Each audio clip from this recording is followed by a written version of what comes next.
Hello everyone, আজকে তোমাদের সাথে আলোচনা করব পদার্থ প্রথম পত্রের নবম অধ্যায় তরঙ্গ নিয়ে। সো এই অধ্যায়টা থেকে কিন্তু বোর্ড পরীক্ষায় একটা কোশ্চেন মাস্ট বি আসে, একইভাবে বোর্ড পরীক্ষায় এখান থেকে এমসিকিউ আসে, একইভাবে এই অধ্যায় থেকে বিভিন্ন ধরনের বিশ্ববিদ্যালয় ভর্তি পরীক্ষায়, একইভাবে মেডিকেল ভর্তি পরীক্ষায় কিন্তু এখান থেকে কোশ্চেন আসবেই। সো আজকের ক্লাসটা অবশ্যই তুমি প্রথম থেকে শেষ পর্যন্ত দেখবা, তাহলে তরঙ্গ থেকে কী কী ধরনের কোশ্চেন আসবে সেটা সম্পর্কে তোমার একটা ক্লিয়ার ধারণা হবে। সো ক্লাসটা শুরু করার আগে একটা কথা বলে নিই যে এই ক্লাসগুলো দেখার সময় তোমাকে কিন্তু অবশ্যই এই প্রত্যেকটা ক্লাসগুলোকে অবশ্যই খাতায় তুমি নোট করে নিবা। কেন নোট করে নিবা? যেহেতু আমি এই ম্যাথগুলো করানোর সময় কোশ্চেনটাও তুলে দিব এবং সাথে সাথে সলভও করে দেবো, এবং সেটা যদি তুমি খুব সুন্দরভাবে নোট করে নিতে পারো তাহলে তোমার একটা বেনিফিট হবে যে পরীক্ষার আগের রাত্রে রিভিশনটা খুব সহজে তুমি দিতে পারবা। কারণ বই থেকে যদি ম্যাথ দেখে শুধুমাত্র বইয়ের ম্যাথগুলো পড়তে যাও তাহলে সেক্ষেত্রে দেখা যায় পরীক্ষার আগের রাত্রে রিভিশনটা মন মতো হয় না। বাট তুমি যদি এই ক্লাসগুলো করার পরে কোশ্চেন খাতায় তোলা এবং পরে তার অ্যান্সারটা যদি সুন্দরভাবে তুমি বুঝে বুঝে লিখে রাখতে পারো তাহলে কিন্তু পরীক্ষার আগের রাতে তুমি যেমন খুব সহজেই রিভিশনটাও দিতে পারবা এবং এটা অনেক দিন পর্যন্ত মনেও থাকবে। সো আমি চেষ্টা করব যে এই অধ্যায়ের যতগুলা টাইপের ম্যাথ আছে এবং সেই ম্যাথটা করার জন্য যে যে ধরনের সূত্র আছে সেই প্রত্যেকটা সূত্র কিভাবে খুব ফেলতে হবে সেটা সম্পর্কে তোমাদের একটা ক্লিয়ার ধারণা দেওয়া এবং প্রত্যেকটা সূত্রের কোনটা দ্বারা কি বোঝায় সেটার সঙ্গে একটা ক্লিয়ার ধারণা রাখা। তবে আর একটা কথা আবার বলে দিই, কারণ এইখানে আমি অনেকগুলো সূত্র দিব, সেই সূত্রগুলোর প্রতিপাদন নিয়ে অনেকের মনে কোশ্চেন আসে যে ভাইয়া এই সূত্রের প্রতিপাদনগুলো শেখা লাগবে কিনা।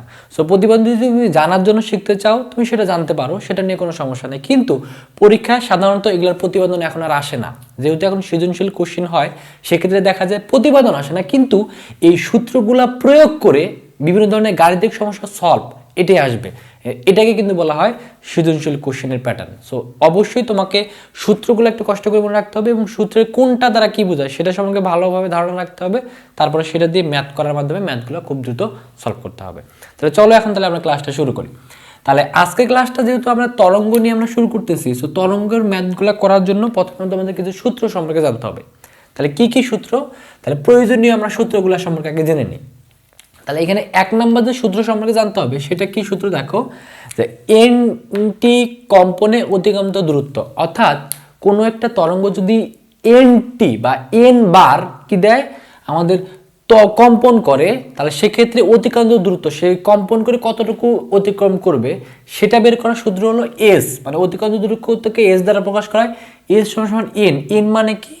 কতবার সে কম্পন করছে বা কতবার কাঁপছে তার সাথে আমরা যদি ল্যামডাকে গুণ করি, এখন ল্যামডাকে জিনিস, ল্যামডা মানে হলো তরঙ্গ দৈর্ঘ্য, যদি গুণ করি তাহলে অতিক্রান্ত দূরত্ব সে কাঁপতে কাঁপতে কতটুকু অতিক্রম করছে সেটা আমরা বের করতে পারবো।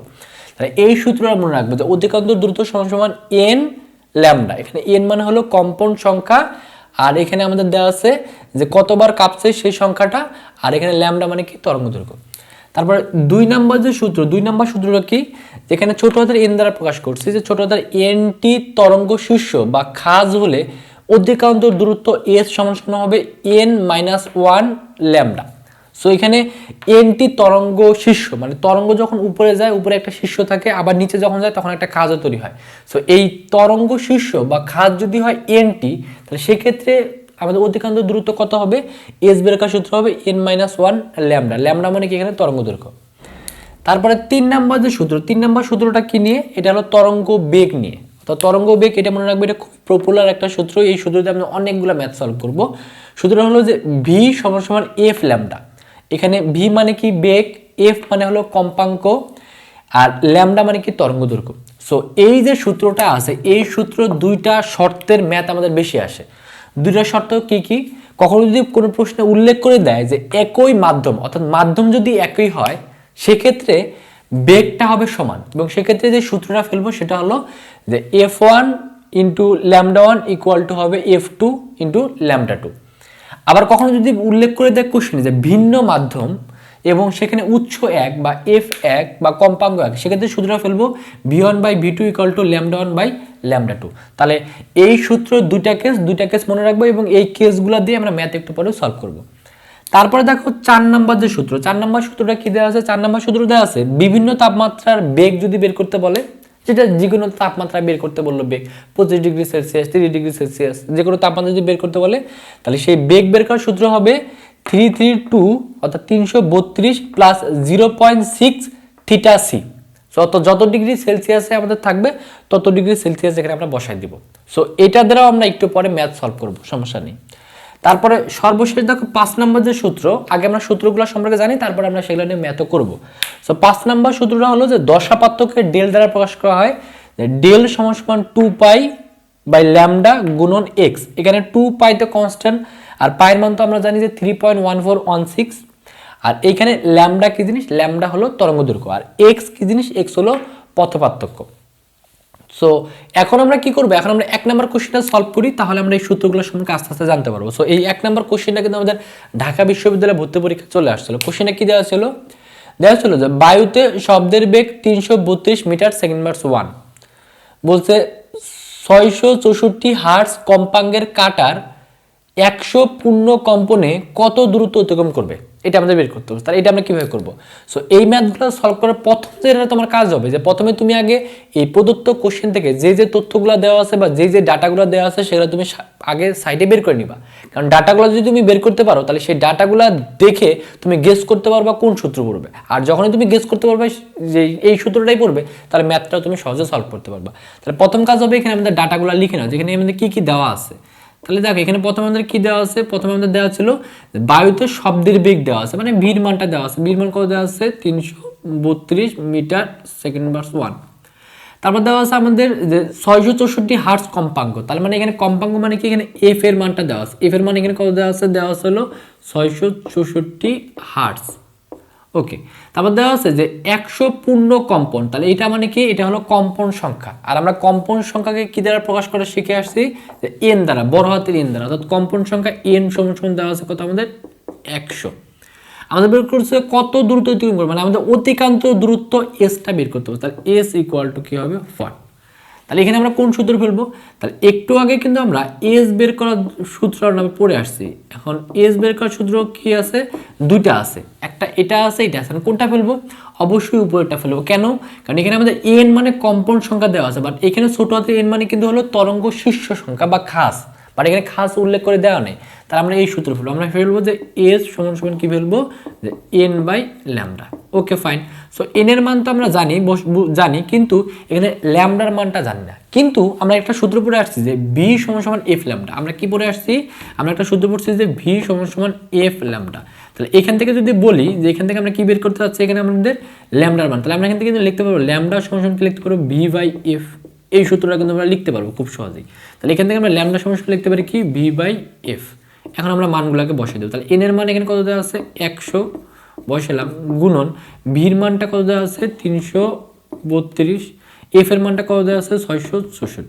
তাহলে এখান থেকে যদি হিসাব করি, তাহলে খুব সহজে এস এর মানটা চলে আসবে কত, 50 মিটার। এটা হলো আমাদের কাঙ্ক্ষিত অ্যান্সার।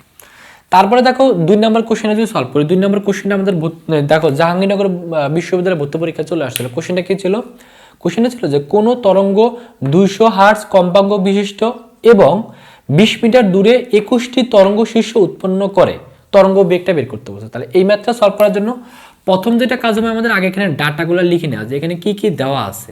সো এখানে প্রথমে আমাদের কি দেওয়া আছে, যে 200 হার্টজ, হার্টজ বলতে আমরা বুঝবো যে এটা হলো কম্পাঙ্কটা দেওয়া আছে, মানে এফ এর মানটা দেওয়া আছে। তাহলে এফ এর মান কত দেওয়া আছে, 200 হার্টজ দেওয়া আছে। Okay fine. তারপর দেওয়া আছে যে 20 মিটার দূরে, তাহলে 20 মিটার দূরে মানে কি, এখানে আমাদের এস এর মানটা দেওয়া আছে। এস এর মানটা কত দেওয়া আছে, যে 20 মিটার। বলছে 21টি তরঙ্গ শীর্ষ, তাহলে তরঙ্গ শীর্ষ বা তরঙ্গ খাসকে কি দ্বারা প্রকাশ করা, ছোট হাতের এন দ্বারা প্রকাশ করা হয়।